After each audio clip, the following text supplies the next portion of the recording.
In this video, y'all are gonna see me take this piece of crop and turn it into a nice car trailer. So first thing we gotta do is obviously demo all this. Not sure exactly how I'm gonna do it.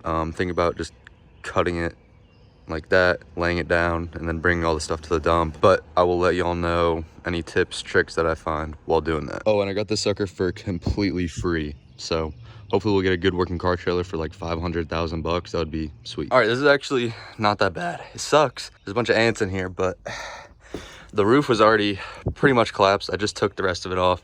But like right above me, right here, was all already collapsed. So all of this stuff in here has extreme water damage. So let me show you, like everything just falls apart pretty easily. If you get one that doesn't have water damage like this, I assume it would be way harder, but I'll keep y'all updated. I'll probably show y'all knocking some walls down because that should look cool, but tearing all the inside stuff down isn't really that cool. So I'll see y'all when this is all destroyed and we're starting on the walls. All right, we've arrived at the dump. We're about to tear all this crap out of here and then I'll show you us knocking down the walls.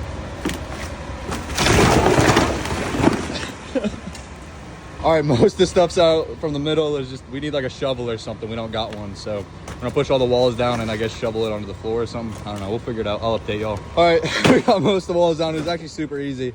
They all just pretty much pushed over. We got a sledgehammer, so it's going pretty good. All right, this sucker's all done. We out of here. All right, we tore the whole camper off this thing. I got a bunch of the crap off. It's pretty much all bare, exactly how I want it. I angle grinded some stuff off. These cross members are a little bit too weak, I think. So I'm gonna add 7 of them that are gonna be a lot thicker in between all these ones. I'm also making it a dovetail. So I'm gonna make it have a 2-inch drop. That'll help us get our pretty low profile cars on here. I also got load E tires. They're rated for like 10,000 pounds or something, so we should be good there. No more blowouts, hopefully. But yeah, I'm about to go to the welding shop, get some stuff for there. All right, I got all the metal I think I need to beef up this trailer. I'm doing a 2-inch drop with a dovetail, so I got it all leveled out.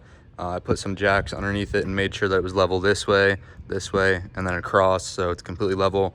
Ready to do that, but first I'm gonna beef up there. Already got this piece cut perfectly. I'm about to grind and start tacking up some welds. All right, I'm working on the dovetail right now. It's gonna be a 2-foot dovetail with a 2-inch drop. I'm not doing 3.5 because I think this trailer's a little bit too low for that much of a drop. Basically, I'm gonna drill a pilot hole here, and then I'm gonna have a 1/2-inch pie cut, and then I'm gonna bend it down, and this will all stay, obviously. I'm gonna bend it down, weld it up, and I think it should work good. All right, I got those pilot holes done. Now I'm just gonna zip it with the angle grinder and we'll see how it comes out. Not the best cut, but it should work. So I'm gonna do it to the other side and we'll bend the sucker down and weld it up. All right, I tacked this piece on so that it stays level and I can push it down evenly, and then I'll level it and weld it. So yeah, I'm about to do that. All right, we're all tacked up, still looking level. I'm about to weld that whole thing up, then I'll put a fish plate on it and I'll show you guys all that. And then after I'm done doing that, I'll grind this off, and I'm probably gonna put this right here because it needs it right there. All right, we are all welded up. Now I'm gonna grind down the welds on the sides and I'm gonna make the fish plates and then weld the fish plates on. All right, I get the fish plates made. We're all grinded down. We're ready to weld these suckers on. Yeah, I'll show you the final result. Looking really good. I'm gonna tack it up and then do a full pass real hot, real quick, and yeah, real strong. All right, we're all welded up on both sides.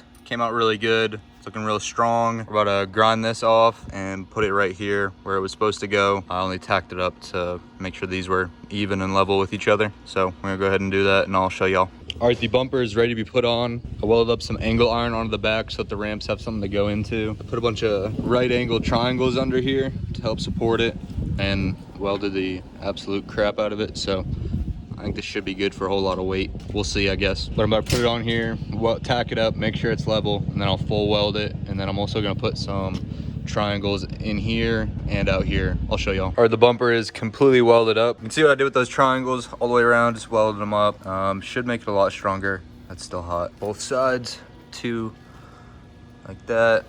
Yeah, I mean, we'll see. We're gonna put the Ranger on it first, probably. So if the Ranger gets messed up, who really cares, right? But I don't think it'll break. This seems pretty strong. All right, bumper's on. I got all the outriggers set up. They're all grinded, all made.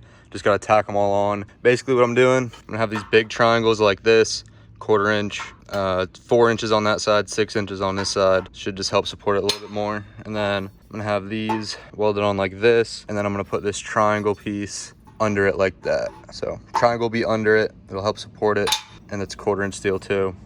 And then these will be like this. So that should be strong enough, I think. I got a whole bunch of them. I got 8 on this side, 8 on that side, and then 3 of the big triangles on each side. So I'm gonna tack all these on and I'll show you all the results. Well, It's done. Locked in, forgot to record a bunch of stuff, but I'm gonna tell y'all what I did and explain how you can do it too. Basically just welded those supports on that I showed y'all. And then I welded these outriggers. I don't really know what to call them, so we'll just call them outriggers. As you can see, I got that little triangle under there. Definitely gives it some more added strength. And then I added these big triangles. This one's not even touching, but if it were to flex down, it would touch, so it's okay. This board's also super thick, so it also sits on this part of the frame and it's screwed into it and everything, so should be fine. And then I just welded some angle iron to the front, and I didn't get it long enough because I'm dumb, so there was like a 1/4 inch gap here. This is like 1.5 inch, I think. I should have got like 1 3/4. It would have been perfect, but I just took some pieces and welded it up like that, and I think it looks fine. And then I put this jack on here. That's pretty self-explanatory. And then I grinded it down a little bit. I didn't really go crazy.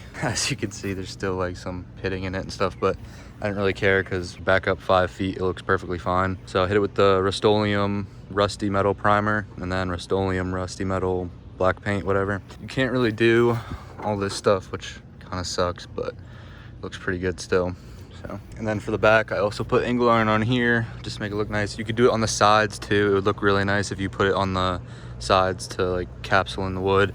And then I was thinking about putting a metal plate over this crack too, but I just really don't feel like doing more work to this trailer than I've already done. I have the metal to do it. I'm being lazy, to be honest, which isn't good, but it's all right. Then I also made a place to store the ramps. Basically, just boxed in this side so they cannot come out this way. And then on this side, I put a 1/2 inch. They sell them at Tractor Supply. It's for like a hitch or something, whatever.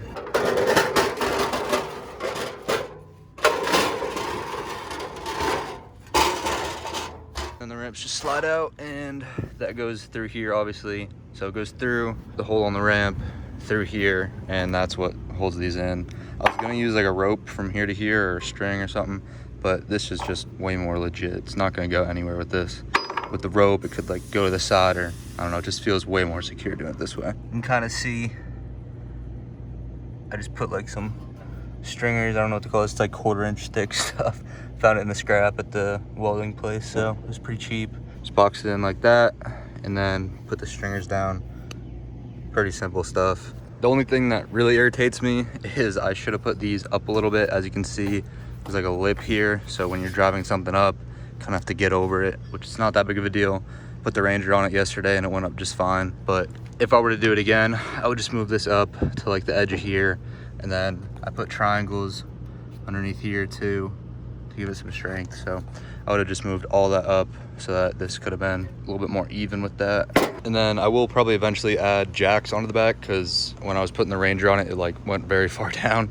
I think it might have even touched on the back here, but for now we'll just use jack stands. And then eventually I was thinking about maybe just drilling a hole through here and then having like a metal rod go through, and then drilling a hole here, drilling a hole through the metal rod, so that it would kind of be like a jack, and it would just go down, hit the ground, and you'd put like a pin through there so that this couldn't go down. But I don't know, I might put like swivel jacks or something, we'll figure it out. But yeah, I got this thing done for about 600 bucks, so very good deal. A lot of work, but I guess it was worth it. And then I got non-pressure treated wood from the Amish because it's cheap, and I just used diesel oil from the Super Duty and stained it, and I think it looks really good. I like the dark color.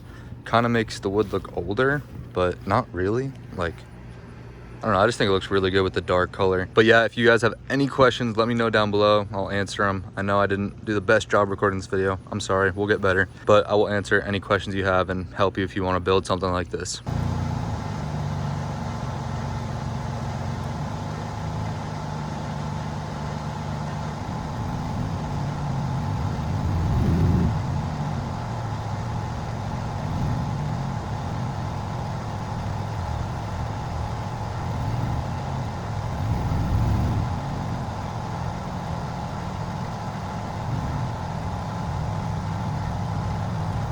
Probably 3 inches on each side of the tires, so that should be plenty.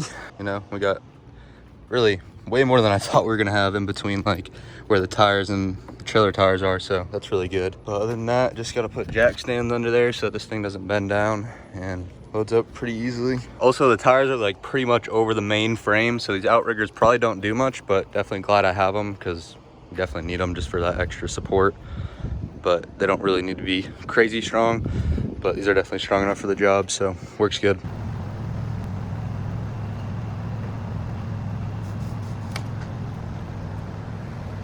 So hit that subscribe button because we got a bunch more builds coming up. We're putting 2 of them jet ski engines in this John boat, so that's gonna be sweet. That video should be coming out in the next couple months, hopefully. But yeah, we'll see y'all next time.